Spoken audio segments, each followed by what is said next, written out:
Some mothers are impossible to love.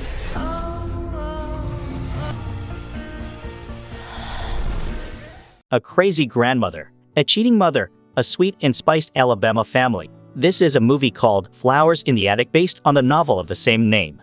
In a suburb somewhere in Pennsylvania, in the 1940s, the Dallinger children lived a happy and peaceful life with their parents Corinne and Christopher. One day, Chris, Kathy, and twins Carrie and Corey were playing when their father came home from work. Their father brought them gifts which made the children very happy. Upon her husband's return, Corinne warmly welcomes him, delighted by the exquisite necklace he presents, sealing their reunion with a kiss. In contrast, their daughter Kathy observes the scene with unease. Later, Christopher enters Kathy's room, offering her a ring as solace for her melancholy over their father's demanding job. He encourages her resilience, which Kathy, respecting her father's advice, embraces. The family orchestrates a surprise celebration for Christopher's recent promotion, but the joyous occasion turns somber when a police officer arrives. Not Christopher, bearing the tragic news of the father's fatal accident. In the aftermath, while playing outdoors, the twins question their father's absence, compelling Chris to confront the painful task of explaining their father's demise. Kathy goes inside to tell her mother that she can't continue with her ballet lessons if they don't pay their previous balance. Corinne tries to assure her daughter that she is doing everything she can. She also adds that it is difficult for her to get a job that pays enough to support 4 children. She then says that the only thing she was ever good at was looking pretty. With Corinne's current state of mind, Chris and Kathy are the ones who have to care for the twins. A few days later, Corinne tells her children that they will be moving to Virginia where they will live with their wealthy parents. While hesitant and saddened to leave Pennsylvania, the children have no choice but to follow their mom. Before the family leaves, Corinne tells her children that the real family name isn't Dallinger, but Foxworth. When the family arrives at Foxworth Hall, they are greeted by their grandmother Olivia. Although she is unhappy about their arrival, she still invites them into the house anyway. While going to their room, Olivia constantly tells the children to be quiet. After reaching their room, Olivia asks Corinne if the children have any hidden afflictions or defects. Corinne tells her that they don't, and that her children are perfect. Before they can rest in bed, Olivia forbids Kathy and Chris to share the same bed. Annoyed, Corinne then tells Olivia to provide separate rooms for them. Olivia rejects this request. She adds that it's the only room where the kids could stay and not gain the attention of her husband Malcolm. After giving them more rules, they should follow, Olivia leaves. Realizing that their grandfather doesn't know about them being there, Chris asks his mother to explain. Corinne then admits she did something in the past that made her father Malcolm angry and even removed her from his will. Corinne then assures her kids that she only needs time to win Malcolm back and everything will be alright. The next day, Olivia brings a basket of food for the children. She guides them to the attic, a new realm for the twins to explore and play. She instructs them about the last Friday of every month, when they must conceal themselves in the attic during the maid's cleaning. Once Olivia departs, the children delve into their new hideout. Chris constructs a swing, adding a touch of joy amidst their uncertainty. Kathy's worries about their predicament grow, but Chris urges her to disregard Olivia's presence and trust in their mother's strategy. That evening, as Corinne visits, the twins express their eagerness to return home. Their commotion attracts Olivia, who demands silence. The twins react defiantly, prompting Corinne to intervene and protect them from Olivia's ire. Olivia then tells Corinne to take off her blouse and reveal her lashes. Olivia tells the children that they're an abomination. The children then learn how Olivia deals with rule breakers in her house. The next day, Corinne gives the children some paint and paper that they can use to decorate the attic. Corinne reveals that Olivia has claustrophobia and doesn't really go to the attic. During this time, the children learn that their father was the younger half-brother of Malcolm. The kids are a product of incest. When their parents fell in love, they decided to elope. Malcolm was furious, and because of this he removed Corinne from his will. The two then decided to hide the truth from their children. Chris then promises that he understands and he'll always love his mom. Days pass and Corinne's visit to her children become less frequent. Kathy points out that it has already been a week since their mother visited them. Moments later, Kathy accidentally bumps into Olivia while getting water for their paints. She explains what they were doing in the attic and tells Olivia about their talents. Olivia then starts accusing them of doing incestuous things. Kathy is shocked. Olivia then warns her that the males in their family know all about wickedness. When the scheduled day for the maids to clean their room arrives, the children hide in the attic. Before Kathy joins her siblings, Olivia gives her some flowers for the fake garden in the attic. A few days later, Corinne finally visits her children and brings them plenty of gifts.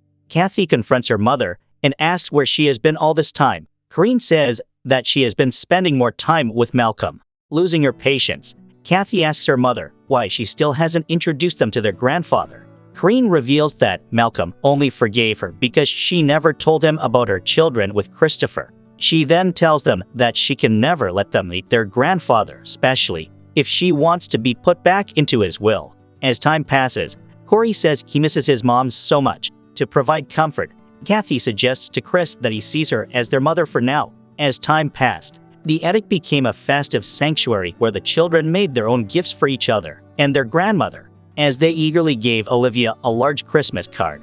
Her silent tears and sudden passing cast a shadow on their spirits, especially affecting Kathy. Christmas Day brightens when Corinne arrives, bearing many gifts, and she shares news of an upcoming party, adding some excitement to their secluded life. Kathy asks her if they could come in. While hesitant at first, she decides to allow them.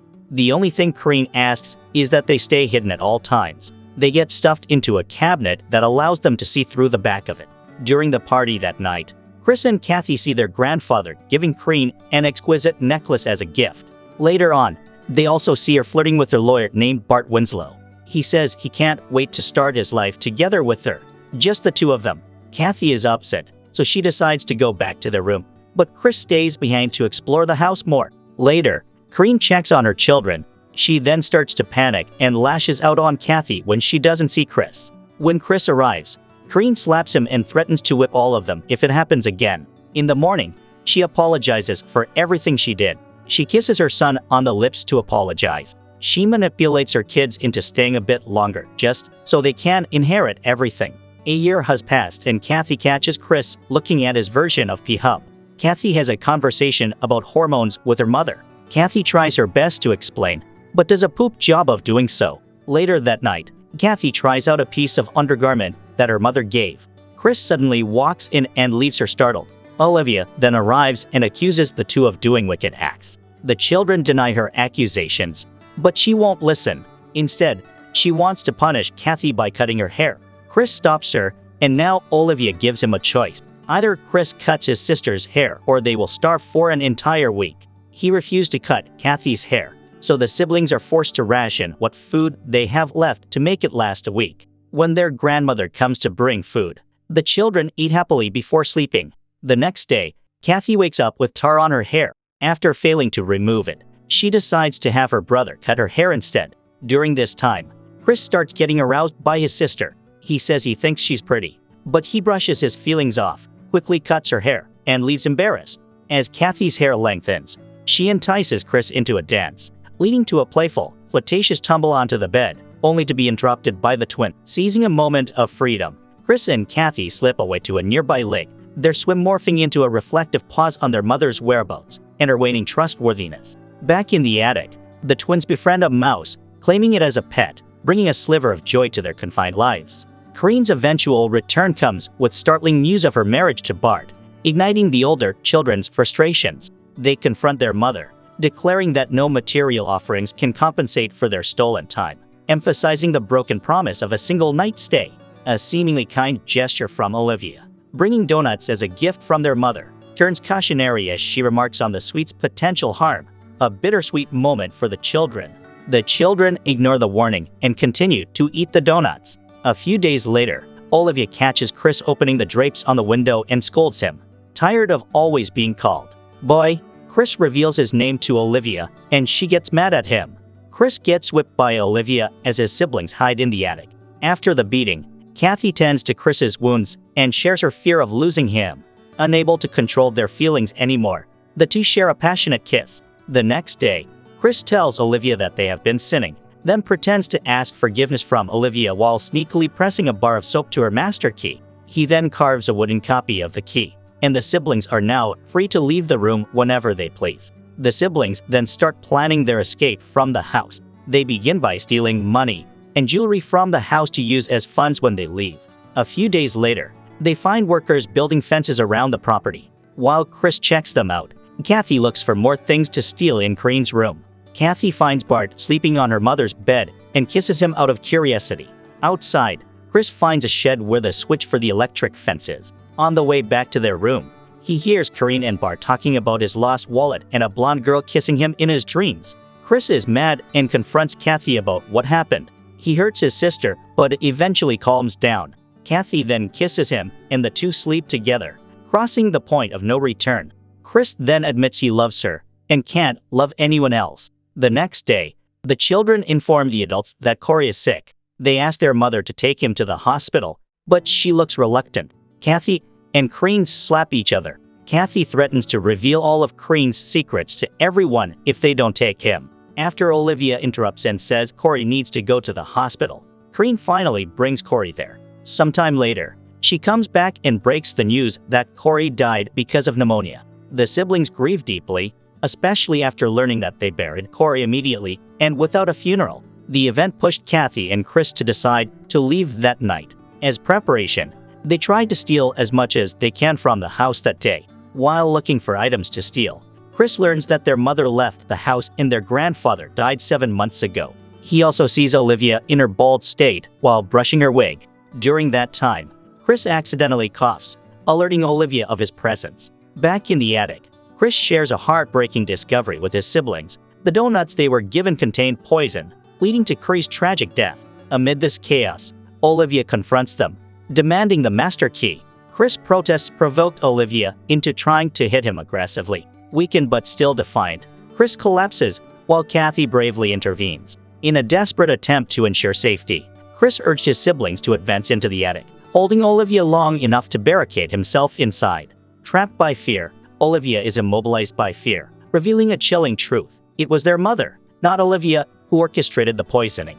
Determined to flee their dangerous confinement, the children cleverly escape using a rope, but are stopped by their housekeeper, making their bid for freedom uncertain.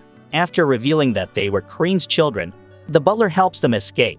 The children board a train that is bound for Florida. During the train ride, the children have never felt more alive in their life. Kathy then begins to plan her revenge on her mother. Until next time, subscribe for more videos like this. Turn on notifications and leave a like. It really helps the channel.